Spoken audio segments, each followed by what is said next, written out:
Glad to meet you out in the foyer. My name's Matt Butler, and I'm the principal of Erie High School. Thank you for being with us today to conduct what is a very special Erie High School graduation. Please join me in recognizing our distinguished guests on stage. We have Mrs. Neosha Brooks, our school board member of St. Vrain Valley Schools.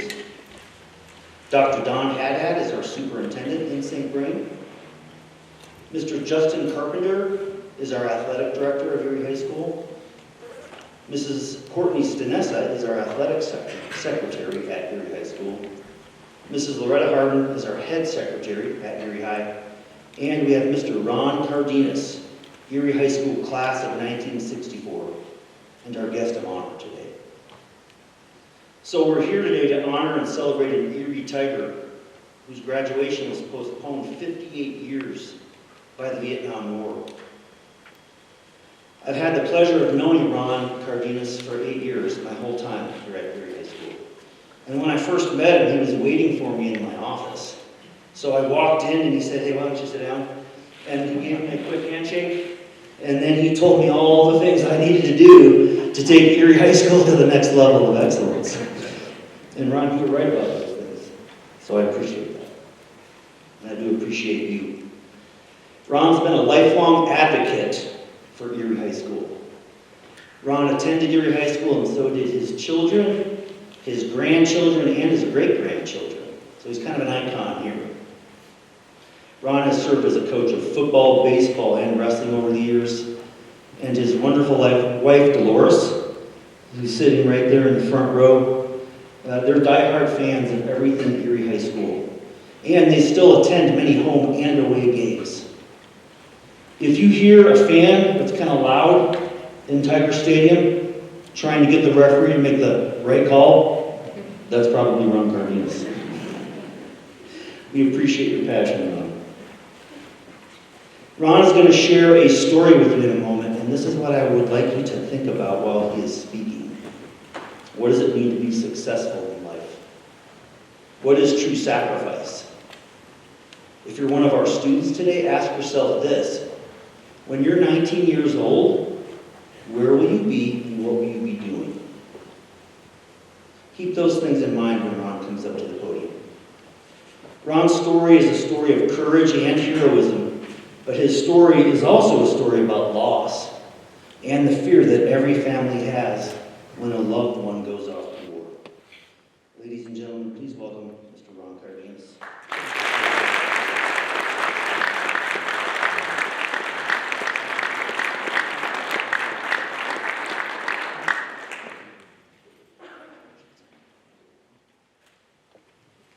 First of all, I'd just like to thank Matt for inviting me and having this graduation for me. I mean, it's and thank you for joining me on a very special happy day. Matt's given me something that was forgotten 58 years ago, back in 1964. During my conversation with Matt, he told me he was leaving. It was like a big blow to my stomach. And I just would hope that every person in this auditorium realizes what a great loss this is going to be to our school. He has brought so much to the school and the community. And I will personally miss the talks that we've had in his office and at games. Matt, you've been great. You've been great with me, and I appreciate it. The reason we're here today, back in 1964, I received my GED while I was in the Marine Corps. While I was on leave, I talked to the principal at the time and asked if I could receive my diploma. And with a mean and sarcastic, ugly look, he told me no. And I think I shook his hand and said, "Thank you." Maybe not. But anyway, on my 15th birthday, I met the love of my life, my beautiful wife, Dolores, at her brother's wedding, which was held at a hall that my parents managed. She lived in Lafayette and went to was Lafayette High School. In order to see her, I had to walk from Erie to Lafayette through the county line, which is the dirt road, and either go on the tracks or county line. I do that at dark. A lot of times you hear noise and I don't think my feet ever hit the ground after that. But, and it was a long way, but I got my license and I got to see her a lot more often. Before I left school, they assigned a shop teacher and an 8th grade history teacher to be the school counselor. I remember when someone got in trouble and or their grades were failing, the white students were told how important their education was. Hispanic students were told they should quit school and join the service or go find a job. I had my best friend, Sluggo, was sitting next to me in his 8th grade class. And I was sitting on his left, and the two girls were sitting on his right. Well, he leaned over to give one of the girls a pencil that he had borrowed. Well, this counselor teacher come from running from behind his desk, grabbing him by the back of the neck, and took him in the office, and automatically expelled him, even though the two girls, complained and said, "Hey, he didn't do nothing." He said, "Yes, he was trying to get up your skirt." And I know he wasn't trying to get up Marilyn's skirt. She'd have broke his arm. But, that's the way it was. I have my brother and a few friends here that can attest to that. It sounds kind of crazy, but that's the way it was back when I went to school. The types of treatment, unfortunately, prejudice still exist. Like, the worst is those who pretend to be your friend and are prejudiced as all get out. But you can't stop prejudice, even as good a job as our staff has done and the district has done. You can't stop prejudice if it's taught at home at an early age. Unfortunately, I can't understand why people would do that, but that's the way it is. In elementary school, I always wanted to become a Marine. I admit I was not a good student, and I never had failing grades, and I was never ineligible for sports, but back when I was in school, corporal punishment was allowed, and believe me, I took my share of swats with a large paddle with holes in it. In the spring of my junior year, the history teacher, who happened to be the football coach, and I had a disagreement. We got into an argument over the game that he canceled the state playoff game, the championship game, with Center High School. They canceled the game because two students who never really played on the team, they were there but never really played, they went home drunk and blamed that they got the liquor at the party for the football players, and that was not true because it was in a home where they checked you before you went down the basement and there was no liquor allowed. But anyway, they had this big meeting in the gymnasium with parents and players, but I came to find out that they had canceled the game before the meeting. He took me into his office and wanted to give me some more swats with the paddle, and I said no to that, and that's when I left school and never returned. After that, I worked out odd jobs. I remember asking my dad one time in between jobs if I could have some money to go to the movies. And he gave me and my brother a pair of gloves and says, "I know this farmer down the county line that is looking for somebody to stack hay." So, I don't know, my brother got involved. He probably hit me behind the head for getting him involved, but that's the way it was. You didn't get any free money. You had to go out and work for it. After I turned 17 years old, I asked my parents if they would sign for me to join the Marines. I enlisted in the Marine Corps in 1963. Being a little cocky as I was, I had a very rude awakening when I arrived at Marine Corps Boot Camp, MCRD. I had a drill instructor in my year yelling obscenities and telling me what a joke I was. The first 2 weeks of boot camp was pure hell, believe me. You hear guys crying in the bunks. I myself wondering, what the heck did I do here? But you worked through it, you got through it, and they broke you down to where you made you feel so low, it's unbelievable. But then they taught you the Marine Corps way. And then they build you up as a Marine. A lot of physical training, 2-mile runs every morning, and on the drills all the time on the grid. We called it the gridiron. It's just constant drilling for 2 hours. And you always wondered, what the heck is this drilling for? Found out once I got to Vietnam. I spent 1.5 years at Camp Pendleton doing more training, including beach landing, 20-mile force marches, and other training and classes. When I got promoted to corporal, there was the guys coming back from Okinawa that was due out, and they were heading out to other places. And we got new recruits from Camp Pendleton. I had this one kid, his name was Thompson, and he was from Mississippi, and he called me over and said, Corporal Cardenas, would you mind helping me? And I said, sure. He didn't know how to read or write.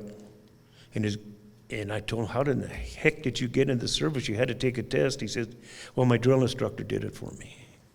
Drill instructor, my recruiter did it for me. So here he was. And his granny wrote him letters, and they were really broken, but we deciphered what she was trying to tell him. And then I made sure, and I wrote letters back for him and made sure he got money orders and put it in the letters and sent it to his grandma. I shipped out to Okinawa in June of 1965. I spent while we were in Okinawa, we did jungle training, and they call it the NTA, and hot, humid, and jungle training. We did about 3 weeks of that, and we started shipping out to Vietnam. I spent my 19th birthday on the ship, headed for Vietnam. And we landed August 17th. We did a week or so around the airfield, and then we moved out to the rice paddies, right along one of the many rivers that was in Vietnam. We went out day and night patrols. Night patrols being spooky as all get out. You didn't know where in the heck you were. But they knew you were coming because you could hear them with bamboo sticks pounding and with flashlights signaling. I don't know where they got the flashlights or the batteries, but there was no stores there. But anyway, we on October 2nd, 1965, after a month and a half of this, we went on and with very little sleep, we went out on a search and destroy mission. Our sergeant told the lieutenant, please don't cross this big, huge rice paddy where there's a big house there. And he gave us all an order, we're crossing it no matter what you say. So this poor Thompson that I wrote the letters for, he was point, and he was the first one to get it as soon as we got caught in a 3-point ambush where you have machine guns to your left, machine guns and rifles in front of you, and machine guns to your right. So normally you're taught to advance forward and keep moving forward towards the fire, but we were pinned down so heavily, the only thing we could do is return fire. And after the ambush, we finally got air support, and it seemed like an eternity. It seemed like hours and hours and hours, but it only lasted at the most maybe 45 minutes an hour. We got other troops, reinforcements that come in, air support. There was only 4 of us that could walk, and the others were either dead, wounded. You could hear young men crying for their mothers, and others trying to help. The corpsmen were eventually hit and wounded or dead. I saw things that as a very young 19-year-old would make your stomach sick, most people sick. To this day, I still have flashbacks. I sometimes sit up in bed and scare the crap out of Dolores, but I made it up to where the captain was, and we were talking about the ambush, and I noticed the VC about 80 yards away, and I opened up and gave him about 3 or 4 shots and killed him. But before he died, he set off an RPG, which is a rocket-propelled grenade, and it landed in front of me, and it knocked me on my butt. I was out for, 5 seconds or so, and I shook it off, got up, and my face was full of blood, both arms and hands were full of blood. And I looked up at the captain, and he was standing there with his hands on his hips. He says, "You all right, Cardenas?" I said, "Well, I think so." And he said, "Well, you get your ass on that medevac helicopter that's going back to now." They treated once we got to the they treated the critically wounded first, of course, and those that they thought weren't going to make it, and those that weren't as bad as me, like I was, they set us off to the side outside the tent. And about an hour after this, the mosquitoes were feeding on all of us, and They finally got me in and found out that my eye had been wounded too bad that they can't take care of it there. So they sent me to Oakdale Naval Hospital in Oakland, California. And before that, they put us in a staging area waiting for the big C-130s that were made into hospital ships.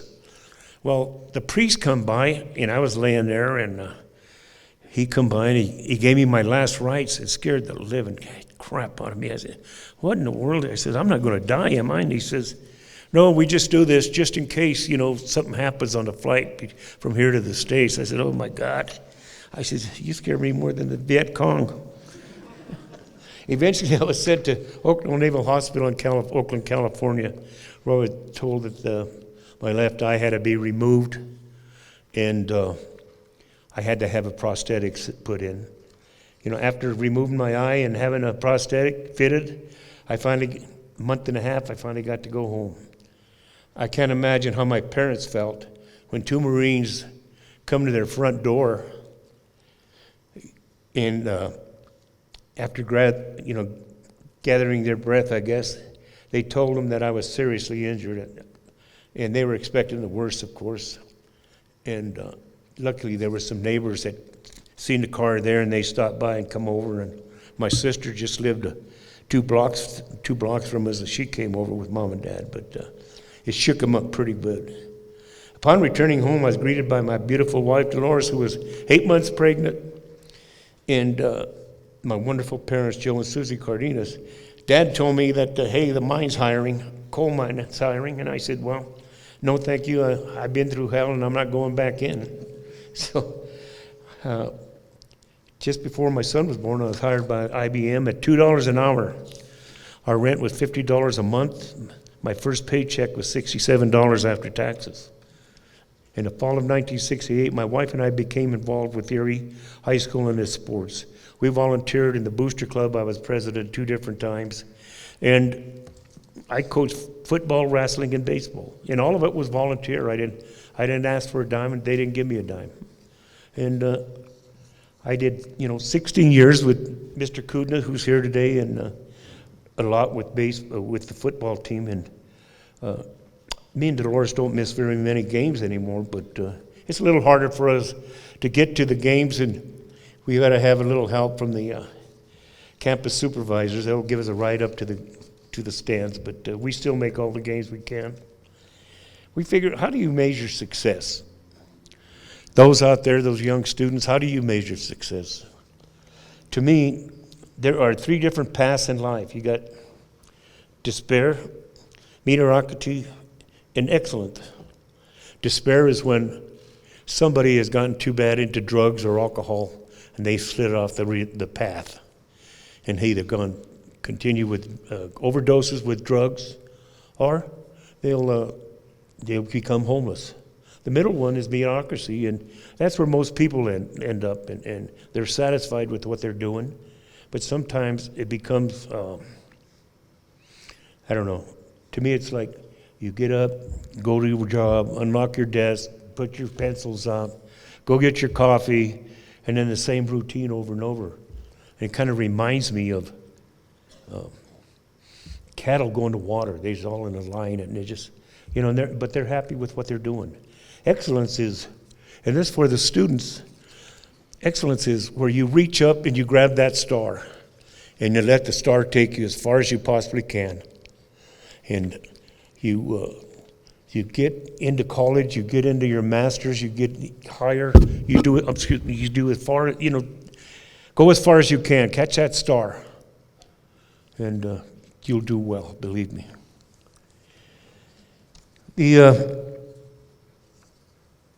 I never went to college, but my wife and I lived a good life. Our son Ron, daughter Carla, 2 grandsons, Jeff and Jordan, and the little love of my life, my great-granddaughter, Brooklyn, all have attended Erie High School. There are 5 generations of Cardenas that have attended the school. My son received a bachelor's degree from CSU and his master's from Regis. He is currently Vice President of Human Resources and Compliance for Gavilon Fertilizer in Savannah, Georgia. My daughter Carla received her bachelor's degree from CSU. She's financial manager in a law office in human resource administration for a construction company. My grandson Jeff received his associate degree and has been the top salesman in the state numerous times and among the top in the nation for Cintas Fire Protection. His beautiful wife Audrey owns their own hair salon, and they are parents to Sebastian, Jeffrey, and Brooklyn. Audrey's family is also multi-generation Martinez's in Erie. My grandson Jordan met and married his lovely wife Ashley in New York. They met at the Rochester Institute of Technology, both graduating summa cum laude. Jordan is now in fourth year attending Yale University as a PhD in immunobiology. His wife received her master's degree from CSU, is now an embryologist. Took me a while to remember those two names. My son-in-law, Steve Gratton, is a very successful optical engineer working for the same company for 40 years. He was also the head wrestling coach at Erie for 13 years. He also has two twin sons, Rich and Ben. Ben and his wife Heidi both received their bachelor's degrees from CSU and are now employed by the city of Longmont. The other son, Rich, and his wife Brittany both received bachelor's and master's degrees from CSU. She is employed in human resources, and Rich has taken time off to raise his two sons.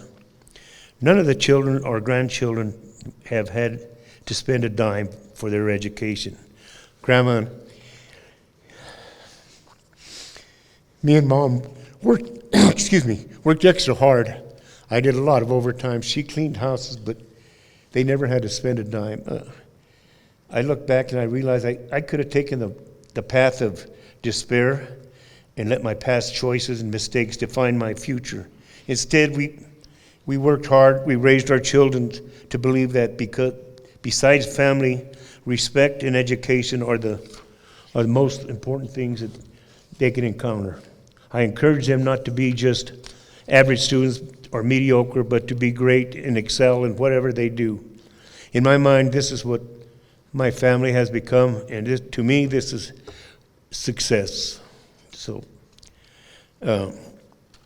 unfortunately, my VA counselor couldn't make it today. Annette Matlock, her husband is from Vietnam and got in Vietnam War, and he's getting operated on again today. But she's helped me out so much. In my readings, I told you I still get flashbacks, and Mom can attest to that. And she has helped me so much, and she's helped any other vet that needs the help. She's helped thousands, believe me, thousands of vets. But my hat's off to her, and again, thank you, Matt. Thank you, Dr. Haddad, for being here, and you, Marissa.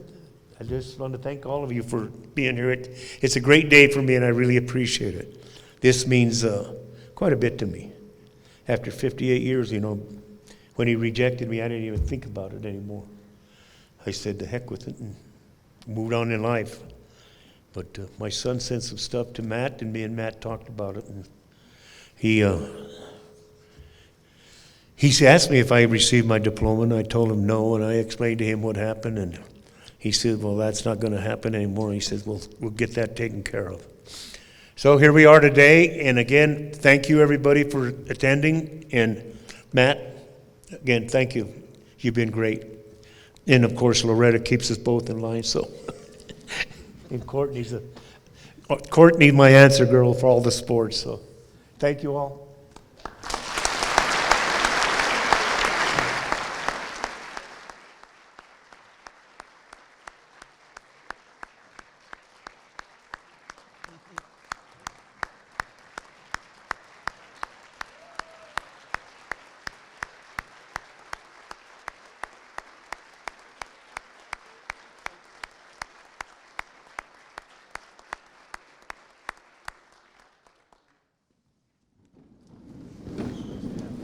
Ron, thanks for that. We appreciate the words of encouragement. It's a great story. And we're honored to celebrate the graduation that waited 58 years. So I'm going to ask Mrs. Miosha Brooks to come up. This is part of the graduation tradition where the school board member comes to the podium and reads St. Vrain's graduation certification. So Miosha, if you could come on up, we'll get that going. All right. Thank you, Matt, for having me. I hereby declare that Mr. Ronnie Carl Cardenas, class of 1964 of Erie High School, has met the graduation requirements as prescribed by the St. Vrain Valley School District Board of Education. It gives me great pleasure to present this diploma to you, Mr. Cardenas. I'm gonna let you give it to him.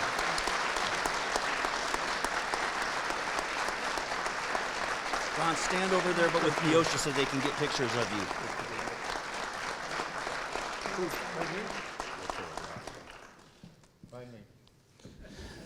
So Ron doesn't know it, but actually I think you do know it, but we have this cord. This is another one of our many traditions at Erie High. So when you have gone through school in Erie, K through 12, we call you a lifer. And Ron is definitely a lifer. So you get this special lifetime cord. So Ron, I'm going to put this around your neck. He didn't want a cap and gown. I tried to twist his arm, but...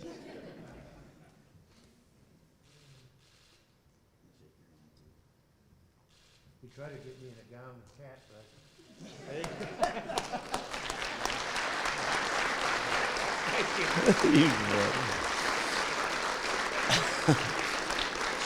You stay right there. So we have one more closing surprise for Mr. Cardenas. Mr. Carpenter, as I told you, is our athletic director, and he has a special award for Ron. So Justin, come on up and take care of business. Appreciate it. Thank you. Thank you for no checks. Not today, Ron. I'm sorry. First of all, I want to just thank everyone for coming as well. Ron, you are loved by a lot of people, including myself, Ron and Dolores. I love you guys so much. Really, I appreciate you for everything. Okay. Also, I want to acknowledge Matt again. I know that his name has been brought up a little bit, but it takes one person to put forth a lot of work, which it was, but to put the work behind it to have an impact on other people. And Matt, without your work, I don't know if this would have happened. So thank you for that. So every year we give out an award to a male and female athlete, and it's a process. Our coaches vote on it. Community members have input. So I went back, Ron. I did some scouting on you from back in the day. Oh, yeah? Yeah, you're quite the athlete. So we're going to honor Ron as our Erie High School Athlete of the Year in 1964 with our official plaques. This is for you, Ron. Thank you.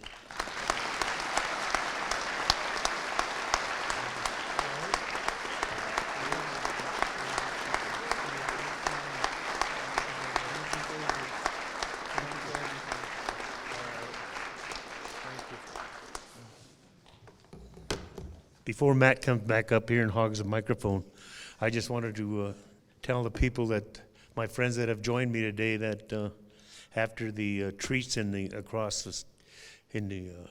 room across, I guess they have cupcakes, cake and punch or whatever.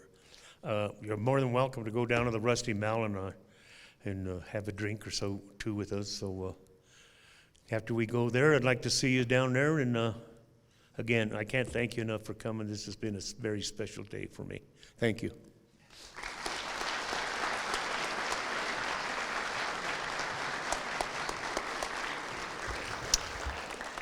So that wraps it up, folks. I really appreciate your time and attention. Students, you too, I hope you reflect on what you learned today, a little bit of a history lesson there. We are going to dismiss our students. Our distinguished guests, you're welcome to join us across the hall for cake and coffee. Thanks so much for attending.